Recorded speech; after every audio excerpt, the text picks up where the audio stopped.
medyo hindi naman ganun kahirap. Pero yun nga, yung naiisip ko, sabi ko, ano ba yan?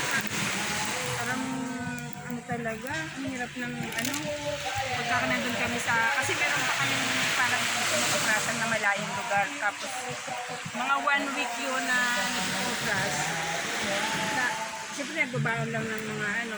Pero hindi naman ako lagi sumasama. Kumbaga, yun talaga yung nararanasan namin na ang hirap.